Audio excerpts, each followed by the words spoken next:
అరే శివన్న, నీకు ముచ్చట చెప్తా నేను. ఏంటిది అది చెప్పు.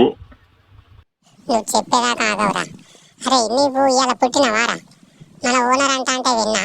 ఇవాళ శివరాత్రి అని అంటాన్రా. నువ్వు రాత్రి పుట్టినవారా శివన్న? ఏ పిచ్చిదాన కాదే, శివరాత్రి అంటే శివునికి జాగారం ఉంటారు. అవునా? అయితే అరే నీకు ఇవాళ మన ఓనరు స్నానం చేపిస్తాడురా. కొంచెం నాకెందుకు చేపిస్తాడే, గుడికి పోతాడు గాని. అమ్మా, నువ్వు అన్నదే నిజమైందే, నాకే పోస్తున్నాడు ఇవాళ. ఇక గుడికి పోడో ఏమో. అబ్బా చల్లగున్నాయి. నువ్వు చల్లగున్నాయంటే నాకు భయం అవుతుందిరా. నీకు పోసినాక నాకు పోస్తాడో ఏమో. ఇది ఓనర్కి మెల్లగా మాట్లాడతా చూడు. ఓనరు, ఇగో వాడు మొత్తం నల్లగా ఉన్నాడు కదా, మొత్తం మట్టి పోసుకుంటాడు వాడు.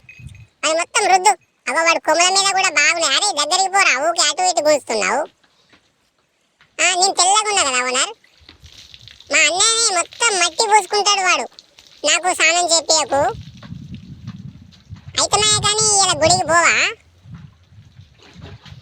ఆ గుళ్ళో శివునికి మంచిగా అభిషేకం చేయించుకోవాలి, పోయి మొక్కాలే కానీ ఆ దేవుడి దగ్గరికి వెళ్ళిపోతారని మా అన్నకు పేరు పెట్టినావా ఏంది శివుడు అని? ఇలా మా అన్నకే అభిషేకం చేస్తాను కానీ నువ్వు. నేను తెల్లగానే ఉన్నా, నాకైతే ఇలా స్నానం